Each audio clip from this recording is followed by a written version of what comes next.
बच्चों हमारा चल रहा है अध्याय 4 गतिमान आवेश और चुंबकत्व, और इसमें आज हम पढ़ने जा रहे हैं चुंबकीय क्षेत्र में आवेश की गति। यानी जो चुंबकीय क्षेत्र है उसमें अगर आवेश है तो उसकी गति कैसी होती है, वर्ताकार होती है, सर्पिलाकार होती है, वक्राकार होती है, प्रवलयाकार होती है, दीर्घवर्ताकार होती है, आखिर होती कैसे गति, उसका अध्ययन करने जा रहे हैं। तो चलिए जल्दी से आप कॉपी पेन लेके बैठ जाइए, हेडिंग डालिए चुंबकीय क्षेत्र में आवेश की गति। देखिए सबसे पहले लॉरेंज नाम के वैज्ञानिक थे, उन्होंने एक बल की परिकल्पना की, उन्होंने एक बल के बारे में बताया। उन्होंने कहा जो ओरेस्टेड का नियम था, जो उन्होंने प्रैक्टिकल किया था ओरेस्टेड ने, उसके आधार पर ही कहा कि जब हम विद्युत धारा बहाते हैं तो वहाँ पे क्या होता है, चुंबकीय क्षेत्र उत्पन्न हो गया था। जब आपने विद्युत धारा बहाई तो विद्युत क्षेत्र भी था। तो वहाँ पे कोई भी कण होता है तो उस पर दो बल लगते हैं, एक तो विद्युत बल लगता है और एक क्या होता है, चुंबकीय बल होता है। इनका सम्मिलित रूप ही लॉरेंज बल कहा जाता है। तो देखिए इनके हिसाब से ये कहा कि यदि कोई आवेशित कण उस चुंबकीय क्षेत्र में गति करता है जहाँ विद्युत क्षेत्र भी उपस्थित हो, तो आवेशित कण पे लगने वाला बल क्या कहलाएगा, लॉरेंज बल कहलाता है। और हम जानते हैं जो अपने पास ये जो बल होगा इसके हिसाब से एफ इसके हिसाब से क्या होगा, दो प्रकार का बता रहे हैं, एक तो एफ ई बता रहे हैं और एक क्या बता रहे हैं, ये एफ एम हो रहे हैं। ठीक है, एफ ई का मतलब विद्युत बल, एफ एम का मतलब मैग्नेटिक चुंबकीय बल। अपन ने कहते हैं पहले के चैप्टर में पढ़ी रखा है, जो एफ ई होता है वो क्या होता है, क्यू ई होता है। ठीक है, और आपको इस वाले चैप्टर में बताया जो एफ एम होता है वो क्या होता है, क्यू वी क्रॉस बी होता है। वेक्टर लगा लेंगे, यहाँ ही पे ये चीज़ हमने लिख दिया कि एफ बराबर Q E plus Q V cross B vector. Common लीजिए फटाफट, अगर कुछ कॉमन आ रहा है तो दोनों में क्यू कॉमन आ रहा है तो ये आपका लॉरेंज बल बन गया। एफ बराबर Q E vector plus V cross B vector. समझ गए बात को। अब हाँ, इसको खोला जा सकता है वी क्रॉस बी को, है ना। तो देखिए यहाँ हम केवल चुंबकीय क्षेत्र के कारण आवेश पर विभिन्न स्थितियों पर लगने वाले चुंबकीय बल का विशेष अध्ययन करेंगे। अब जो मैं बताने जा रहा हूँ उस किसकी बात करेंगे अपन, केवल चुंबकीय क्षेत्र के कारण, क्योंकि हम विद्युत क्षेत्र के कारण तो पढ़ चुके हैं। विद्युत क्षेत्र के कारण क्या हुआ है, हम तो पढ़ चुके हैं। तो देखो अपने पास यहाँ पे मान लो विद्युत क्षेत्र वाले को हटा दूं, यहाँ से मैं विद्युत क्षेत्र वाले एफ ई को हटा दूं तो एफ एम क्या होगा, यहाँ से केवल एफ एम की बात करूं तो आप ये कहेंगे क्यू वी क्रॉस बी, यही होगा। वेक्टर लगा लेते हैं। ठीक है, इसकी चर्चा करते हैं हम। जब इसकी चर्चा करते हैं तो इसका हम क्या करें, परिमाण निकालें। परिमाण निकालेंगे, हम जानते हैं ए क्रॉस बी बराबर ए बी साइन थीटा होता है, तो इसका परिमाण आ गया एफ एम बराबर Q V B sine theta. ठीक है, आपको पहले भी बताया थीटा क्या है, वी तथा बी के मध्य का एंगल है। अपना थीटा क्या है, ये वी और बी इसके बीच का क्या है, एंगल है। ठीक है, इसका मतलब ये हो गया, समीकरण को अगर आप अच्छी तरह देखते हैं तो आपने कहते हैं ये पढ़ रखा है, ए क्रॉस बी पढ़ रखा है। ए क्रॉस बी जो होता है वो क्या होता है, ए के लंबवत भी होता है और बी के लंबवत भी होता है, यानी दोनों के तल के लंबवत होता है। कहने का मतलब क्या है, ये कहने का मतलब ये ए और बी के तल के क्या होता है, लंबवत होता है ना। तो यहाँ पे भी स्पष्ट है कि चुंबकीय बल की जो दिशा है कण के वेग v तथा चुंबकीय क्षेत्र b से निर्मित तल के क्या होगा, लंबवत में होगा। ठीक है, समझ रहे बात को। यहाँ पे जो अपने पास है क्या होगा, ये जो v और b, v क्रॉस b जो होता है v और b के तल के लंबवत आता है सदिश नियम से। तो यहाँ पे भी अपने को ये बात पता चल गया कि जो अपना चुंबकीय बल है वो v तथा b जिस तल में है उस तल के क्या होते हैं, लंबवत होते हैं। और कौन सा नियम लगता है, दक्षिण हस्त का नियम लगा सकते हैं, दाहिने हाथ का नियम लगा के भी चेक कर सकते हैं। जैसे कि जस्ट अपन ने से पहले वाले वीडियो में दिशा देखी थी ना हमने। ठीक है, देखिए यहाँ पे क्या ध्यान देने वाली बात है, एक ध्यान रखना, यदि कण आपका ऋणात्मक है तो जो दिशा हो जाएगी वो भी क्या होगी, उल्टी हो जाएगी। वी क्रॉस बी के क्या होगी, अपोजिट डायरेक्शन में आ जाएगी। ठीक है, कुछ परिस्थितियों के बारे में बात कर लें। पहली बात तो ये मान लें कि अपन कण क्या जो है, आवेश जो कण है, आवेशित कण मान लीजिए, उसमें अपन ने विद्युत क्षेत्र को हटा दिया। कण आपका स्थिर है, वेग नहीं कर रहा है, स्थिर है। इसका मतलब क्या है, v का मान अगर 0 है, जब v का मान 0 होगा तो आपने अभी बताया f बराबर क्या बताया, आपने परिमाण निकाला तो क्या बताया, क्यू वी बी, है ना, साइन थीटा बताया था। जब अपन v का मान 0 कर देंगे तो क्या होगा, f का मान भी क्या होगा, 0 आएगा ना। इसका मान हमने 0 कर दिया तो इसका मान भी क्या होगा, 0 आएगा। तो इसका मतलब है f का मान 0 आ गया। तो हम एक रिजल्ट निकाल चुके हैं कि केवल गतिमान आवेश ही चुंबकीय बल अनुभव करता है। अगर आवेश स्थिर है, आवेश क्या है आपका, स्थिर अवस्था में है, तो वहां पे कोई भी चुंबकीय बल नहीं लगेगा, ये ध्यान रखना। ठीक है, अब चलिए, जब आपका आवेश Q v वेग से चुंबकीय क्षेत्र B में गतिशील है तो आवेश पे लगने वाला बल अभी आपने देख ही लिया, क्या था, F बराबर यही था QVB sin थीटा। अगर गतिशील है तो F बराबर क्या होगा, QVB sin थीटा हो जाएगा। Q क्या होता है, वहां पे आवेश का परिमाण होता है, V आपका आवेश का वेग होता है, B चुंबकीय क्षेत्र होता है, थीटा क्या होता है, V और B के मध्य का एंगल, कोण, और वहां जो F हम लिखा हुआ वो क्या होता है, चुंबकीय बल होता है। कब निकलता है, जब क्या हो, आपका कण क्या हो, गतिशील हो, गतिशील हो तब ये सूत्र दिया जाता है। अगर मैं क्या करूं, थीटा का मान 0 कर दूं, मेरा क्या है, कण गतिशील है और एंगल बीच में क्या किया मैंने, 0 ले लिया या फिर 180 ले लिया, दोनों मान इसलिए लिया, देखिए साइन 0 का मान भी 0 ही होता है और साइन 180 का मान भी क्या होता है, 0 ही होता है। यानी कहने का मतलब ये है कि चुंबकीय क्षेत्र के में क्या हो, 0 लें, V और B एक ही दिशा में आ जाए। भाई 0 डिग्री का मतलब क्या है, V भी इधर है और B भी इधर है, V और B क्या है, दोनों एक ही दिशा में है जब तो 0 लोगे, और दो बिल्कुल, ये एक V इधर है और B इधर है, समझ रहे हो बात को, इधर इधर आ रहे हैं तो 180 डिग्री का। यहाँ तो कोण कितने का बना, यहाँ कोण 0 का बना और यहाँ पे एंगल कितने का बना है अपने पास, 180 का। दोनों केसेस में साइन का मान क्या आ रहा है, 0 आ रहा है, तो यहाँ पे जो आपका मैग्नेटिक फोर्स है वो भी क्या होगा, 0, वो भी क्या हो जाएगा अपना, 0 हो जाएगा। मैग्नेटिक फोर्स यहाँ पे क्या होगा, 0 होगा। यानी आपका अगर आवेश जो है, जो गतिशील है, उसकी दिशा, वेग की दिशा और चुंबकीय क्षेत्र की दिशा एक दूसरे के क्या है, समांतर आती है या उसी दिशा में आती है, तो इसका मान हमेशा, फोर्स का मान क्या होता है, 0 होता है, ध्यान रखना। समांतर लेते हैं तब भी थीटा का मान 0 लिया जाता है। ठीक है, तो ये आप लिख सकते हैं कि जब आवेश चुंबकीय क्षेत्र की दिशा में ही गतिशील हो तो उस पर लगने वाला बल, चुंबकीय बल, जिसे कहा जाता है, शून्य होता है। ठीक है, इस स्थिति में आवेशित कण अपनी गति को चुंबकीय क्षेत्र की दिशा में यथावत रखते हुए सरल रेखीय पथ पर गति करता है। चित्र पीछे दिखाया हुआ है, उस पर क्या होता है, सरल रेखीय पथ पे क्या करता है, वो गति करता है। क्लियर, चलिए आगे बढ़ते हैं। मैं केस सेकंड की बात करूं, यदि मैं एंगल 90 डिग्री ले लूं, थीटा क्या करूं, 90 डिग्री ले लूं, तो ये आप अच्छी तरह जानते हैं कि साइन थीटा यानी साइन 90 डिग्री का मान कितना होता है, आप सभी को पता है साइन 90 का मान कितना होता है, 1 होता है। तो यहाँ पे 1 रखूंगा तो आपका जो मैग्नेटिक फोर्स है, चुंबकीय बल है, वो क्या होगा, QVB आएगा। क्या आएगा, QVB। कब, जब आपका V और B आपस में क्या थे, परपेंडिकुलर थे, लंबवत थे। ठीक है, यानी जब आवेश चुंबकीय क्षेत्र के लंबवत गतिशील होता है तो उस पर लगने वाला बल, चुंबकीय बल, अधिकतम होता है। अधिकतम क्यों बोल रहे हैं, क्योंकि साइन का मान अधिकतम 1 ही होता है। तो अधिकतम अगर चुंबकीय बल चाहिए तो आप क्या करें, दोनों के मध्य का कोण कितना रहना चाहिए, 90 डिग्री होना चाहिए। क्लियर, चलिए अपन बात करें कि आवेश की गति का अध्ययन जब वह चुंबकीय क्षेत्र के लंबवत गति करता है, यानी वो आवेश की गति देखें कैसा हो, कब, जब चुंबकीय क्षेत्र के क्या हो, लंबवत गति कर रहा हो। हम 2 बार देखेंगे, एक तो थीटा बराबर 90 पे देखेंगे और 0 से 90 के बीच का भी कोण देखेंगे।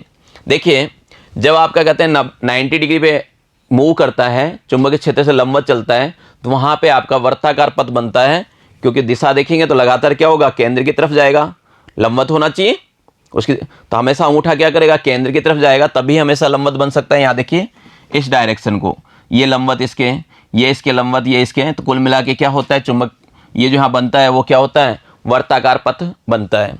ठीक है, F आपका QV क्रॉस B है, इसको खोला हमने तो आपको पता ही है QVB होता है साइन थीटा, थीटा आप बता ही रहे हो कितना, 90 डिग्री, तो F क्या आएगा, QVB आएगा। और यहाँ आप कहेंगे कि आवेश पर लगने वाला बल, चुंबकीय बल की दिशा VB तल के क्या होगी, लंबवत होगी, V और B के तल के क्या होगी, लंबवत होगी, और वो केंद्र की तरफ जाएगा, और इसके कारण क्या हो गया, आवेश अपने प्रारंभिक पथ से विचलित होकर वृत्तीय पथ पर गति करने लगता है।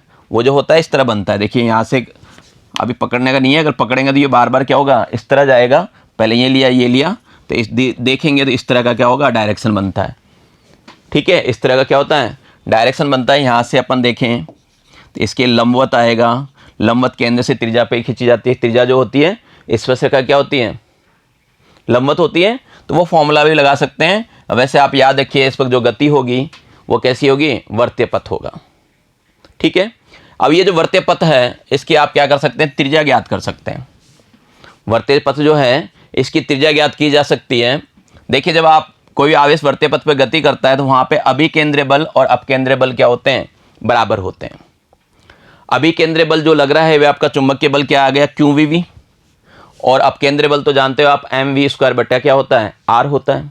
इसको हल करें तो इसको हल करेंगे तो अपने पास क्या होगा, देखिए एक V से ये वाला V है ना, एक V से एक V क्या होगा, कैंसिल होगा। ये वाला जो V है इससे क्या होगा, ये वाला एक V कैंसिल हो जाएगा। जब एक V से एक V कैंसिल कर दूंगा तो क्या बचेगा, यहाँ पे Q और B बचेगा, यहाँ mv बटा R बचेगा। और इससे मैं क्या कर सकता हूँ, R का मान निकाल सकता हूँ। R बराबर आ गया mv बटा QB।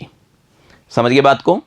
ये त्रिज्या आ गई R बराबर mv बटा QB। m तो आपको पता है ये द्रव्यमान होता है, ये चीज़ अपने को मालूम है। देखिए R तो क्या हो गया, पथ की त्रिज्या हो गई, m आवेश का द्रव्यमान हो गया, v आवेश का वेग हो गया, q आवेश का परिमाण है, और b क्या है वहाँ पे, चुंबकीय क्षेत्र है। यह सब आपको अच्छी तरह मालूम है। ठीक है, अगर मैं बात करूं कि कण की जो गतिज ऊर्जा है वो क्या है, E मान लिया। कण की जो काइनेटिक एनर्जी है वो क्या मान लिया अपन ने, E मान लिया। तो संवेग नियम से हम जानते हैं कि P जो है, जो जिसको हमने कहते हैं कण का संवेग का है, जो कि m × v होता है ना। इससे क्या होगा, √2m E होगा, और इसका मान रख दीजिए। अब अपने को क्या करना है, इसका मान रख देना है। तो यहाँ से जो R निकलेगा, देखिए ये mv है, mv को क्या लिखा जा सकता है, P बटा QB। mv को क्या लिख सकते हैं, B तो नीचे वाला है, P बटा QB। तो हमने इसका मान रख दिया, यहाँ से ये मान रखा, तो आपका एक R नया ये भी आ सकता है, √2m E बटे में QB। E क्या है, काइनेटिक एनर्जी है। क्लियर। चलिए यहाँ बता दिया मैंने आपको, P क्या है, mv है, सबको मालूम है। द्रव्यमान और वेग का गुणनफल क्या होता है, संवेग होता है। बात करें हम वेग की गणना करना चाहें तो यहाँ पे जो आपने R निकाला है, इसको चलो सुविधा के लिए मैं समीकरण नंबर 1 दे देता हूँ। यहाँ से मैं V निकाल सकता हूँ क्या, तो आपको कि सर निकाल सकते हो। क्या करना है, यहाँ से V निकाला तो V बराबर हो गया RQB बटे में M। ये वेग आ गया, समझ गए क्या। ये अपने को क्या हुआ, R इधर दे दिया तो QBR हो गया, और M का भाग दे दिया, तो ये अपने पास क्या आ गया, V आ गया। यही चीज़ मैंने यहाँ पे लिख रखी है, V बराबर QBR बटे में M। तो ये आपके इसकी वेग की कैलकुलेशन हो गई। अगर आप आवर्तकाल निकालना चाहते हैं तो सूत्र याद होना चाहिए आपको। आवर्तकाल का जो सूत्र होता है वो परिधि बटा वेग होता है, और वृत्त की परिधि का सूत्र होता है 2πr। तो ये हो जाएगा T बराबर 2πr बटे में V। अब आपको क्या करना है, V का मान रख देना है। अपन क्या करें, V का मान रख दें।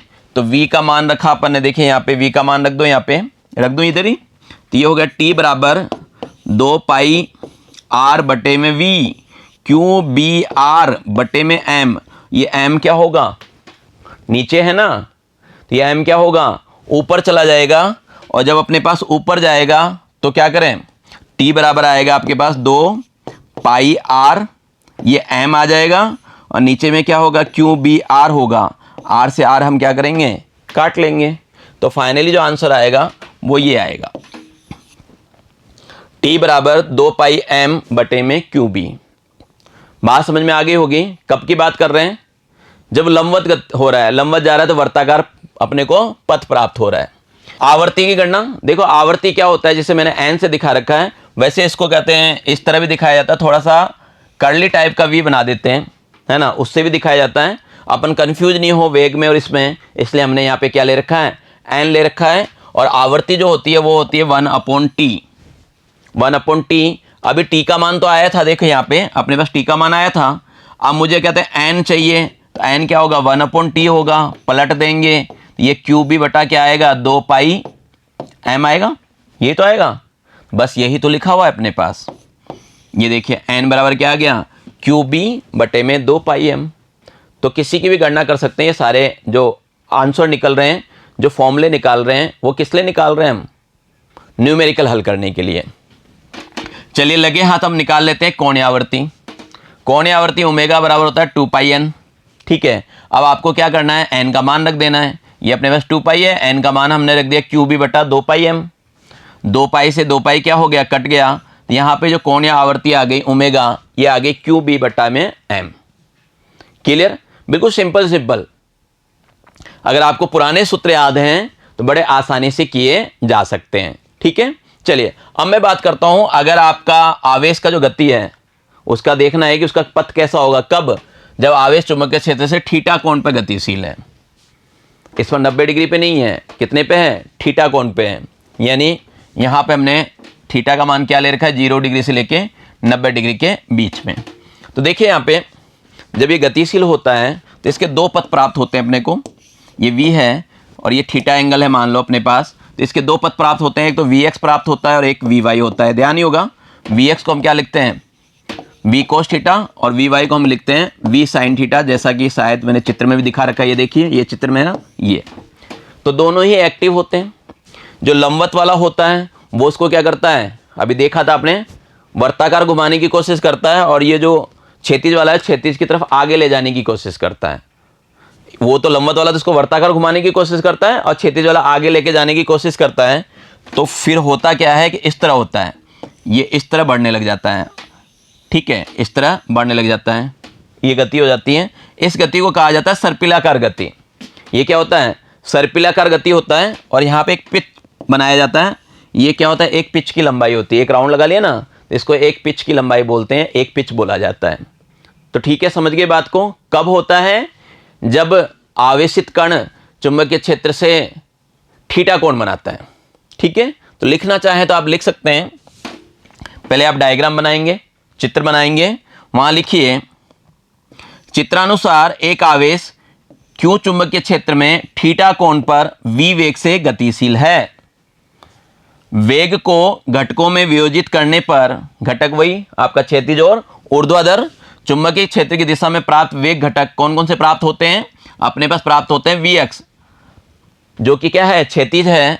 ये चुंबकीय क्षेत्र के अनुदिश ही गति प्रदान करने का प्रयास करता है कि जिधर है उधर ले जाने की कोशिश करता है। जबकि चुंबकीय क्षेत्र के लंबवत जो प्राप्त वेग है vy, ये इसको क्या करता है, वर्तीय पथ पे गति करने का पूरा प्रयास करता है। अब दोनों एक साथ करते हैं तो दोनों के प्रभाव के परिणाम से क्या होता है, गति किस प्रकार मिलती है, सर्पिलाकार। अभी मैंने सर्पिलाकार बनाया ना, इस तरह होने लग जाता है। ये अपने को क्या होती है, सर्पिलाकार गति करने लगता है। अब यहाँ पे मैं बात करूं कि इस यहाँ पे वर्ताकार पथ की त्रिज्या कितनी होगी। ठीक है, तो देखिए यहाँ पे वही बात है, अपकेंद्रीय बल और अभिकेंद्रीय बल क्या होंगे, बराबर होंगे। वर्ताकार पथ कब बनता है, लंबवत के लिए, लंबवत का मतलब vy है ना। यहाँ पे मैंने ले लिया क्यू vb y वाला, और यहाँ पे भी लंबवत ले लिया, y से दिखा रहा हूँ, वही काटा। तो पहले की तरह ये आ जाएगा अपने पास r बराबर mv बटा qb। v कौन सा होगा, लंबवत वाला होगा, बस इतना सा ध्यान रखना है। r आपका क्या है, वर्ताकार पथ की लंबाई है। vy क्या है, दिशा में वेग का घटक है, कौन सा, vy लंबवत दिशा का है ना, लंबवत घटक है। m क्या है, आवेश का द्रव्यमान, और q क्या है, आवेश का परिमाण, और b क्या है आपका चुंबकीय क्षेत्र है। ये चीजें अपने को मालूम है। अब देखो vy को क्या लिखा जा सकता है, v sin थीटा है ना। तो हमने क्या किया, vy को v sin थीटा लिख दिया। तो यहाँ पे जो रिजल्ट आया, vy की जगह क्या करेंगे, v sin थीटा लिख लेंगे। तो लिखा, तो यहाँ पे आपके पास r आ गया mv sin थीटा बटे में qb, और ये थीटा क्या है, थीटा आपका v और b के मध्य का एंगल है। क्लियर ये बात है। चलिए मैं कैलकुलेशन करता हूं वेग की। वेग की गणना के लिए क्या करना है, यहां से v निकाल लेना, सीधी सी बात है। यहां से जब v निकालोगे आप तो क्या निकलेगा, v बराबर हो जाएगा q b r बटे में m, और क्या आएगा, साइन थीटा और आ जाएगा। तो ये अपने पास v आ गया। ठीक है, क्लियर। यहाँ पे v लंबवत आपको पता ही है क्या होता है, v साइन थीटा होता है, इस बात का ध्यान रखना। v लंबवत क्या होता है, v साइन थीटा होता है। अपने को तो ये पता ही है, आवर्तकाल t बराबर क्या होता है, परिधि बटा वेग, ये होता है। तो अपन जानते हैं परिधि बटा वेग, यानी परिधि तो कितना हो गया, 2 पाई r, और बटे में वेग, वेग कौन सा लोगे, v साइन थीटा लेंगे। समझ गए क्यों, लंबवत वाला v y वाला लेंगे। अब आपको क्या करना है, बस r का मान रख दीजिए और v का मान रख दीजिए, है ना। r का मान अभी हमने निकाला था, देखिए r का मान क्या निकला था, देखते हैं। हमने r का मान निकाला था एम वी साइन थीटा बटा क्यू बी। ठीक है, ये रख देते हैं एम वी साइन थीटा बटे में क्या था इसके, तो बटे में था आपका क्यू बी, ये रख दिया हमने क्यू बी। यहाँ v लिखा हुआ है, v का मान भी निकला हुआ है अपने पास, इस v का मान रखते हैं। v का मान आया आर क्यू बी बटा एम साइन थीटा। ठीक है, तो यहां रख दें, तो वहां रखने से कोई फायदा नहीं क्योंकि v है तो v कट जाएगा, तो आप सीधा ही रहने दीजिए v साइन थीटा, क्योंकि ये क्या हो रहा है, कट रहा है, तो ये काट दो। देखिए अपने मान रखा, काट दो, v साइन थीटा से v साइन थीटा कट गया, फाइनली अपने पास आ गया t बराबर 2 पाई m बटा क्यू बी। क्लियर, तो ये आपके पास आवर्त काल आ गया। और क्या निकालना होती है, हमें आवर्ती की गणना करनी होती है, इसका क्या करें, व्युत्क्रम ले लें, उल्टा कर दें, तो n बराबर आ जाएगा आपके पास 2 पाई m नीचे और क्यू बी क्या होगा ऊपर। कोणीय आवर्ती भी देख लो, कोणीय आवर्ती का सूत्र वही अभी जो अपन लगा रहे हैं वो लगा दें, ओमेगा बराबर होता है 2 पाई n, n का मान अभी निकाला है तो n का मान रख दिया, और फाइनली आपके पास n का मान रखने के बाद जो कटता है, क्या कटता है, 2 पाई से 2 पाई कटता है, कोणीय आवर्ती का मान आ गया आपके पास क्यू बी बटा m। समझ गए, कौन सी गति के लिए कर रहे हैं, सर्पिलाकार गति के लिए कर रहे हैं हम। ठीक है, चलिए बात करें पिच क्या होता है, चूर्य अंतराल क्या होता है, बताया मैंने आपको। इस तरह का एक, ये क्या होगा, पिच अंतराल होगा। एक घूर्णन में कर्ण द्वारा चुंबकीय क्षेत्र के अनुदिश चली गई दूरी चूर्य अंतराल कहते हैं। ये जो दूरी है ये क्या होगा, चूर्य अंतराल कहलाएगा, पिच कहलाएगा। ठीक है, या फिर आप यूं भी लिख सकते हैं कि चुंबकीय क्षेत्र में एक चक्र में आवेशित कर्ण द्वारा तय की गई दूरी कुंडलिनी अंतराल कहलाता है। चूर्य अंतराल को ये नाम दिया जाता है, चूड़ी या कुंडली एक ही बात कह सकते हैं। ठीक है, और यहाँ पे हम यूं लिखते हैं y बराबर v, यहाँ पे 11 नजर आ रहा है, ये 11 नहीं है, एक का मतलब होता है समांतर वाला। इसका मतलब क्या होता है, ये समांतर वाला है, समांतर यानी उसके अनुदिश है ना, जिसको हम क्या कर सकते हैं, vx भी लिख सकते हैं, और ये हो गया आपका vx की जगह v कोस थीटा। तो ये क्या हो गया, v कोस थीटा, t अभी आपका निकला ही है 2 पाई m बटे में क्यू बी। इसको हल करें, सबका मान रखोगे तो हल करने पे आपके पास ये आ जाएगा y बराबर 2 पाई r बटे में tan थीटा। ठीक है, तो जनरली आपसे इतना ही पूछा जाता है, चूर्य अंतराल कहते किससे हैं, ये भी निकाल सकते हैं। देखिए ध्रुवीय क्षेत्रों में जैसे अलास्का और उत्तरी कनाडा में कभी कभी आकाश में वर्णों का अत्यंत सुंदर दृश्य दिखाई देता है। कभी हम वहाँ पे आकाश को देखते हैं तो बहुत सुंदर दिखता है, रोचक दिखता है। नृत्य करते हुए हरे एवं गुलाबी प्रकरण दिखाई देते हैं जो अत्यंत मनोहरी और चित्ताकर्षण होते हैं, यानी चित्त को आकर्षित करने वाले, यानी मन को भाने वाले ऐसे दृश्य दिखते हैं। ये जो प्राकृतिक घटना है ना, ये इस प्रकार की जो प्राकृतिक घटना है, इसका स्पष्टीकरण जानने की कोशिश की। वैज्ञानिकों ने सोचा कि वहाँ पे ऐसा कैसे होता है। जब उन्होंने खोजा तो उनके पता चला कि चुंबकीय क्षेत्र में आवेशित कणों की गति द्वारा ही संभव हो रहा है।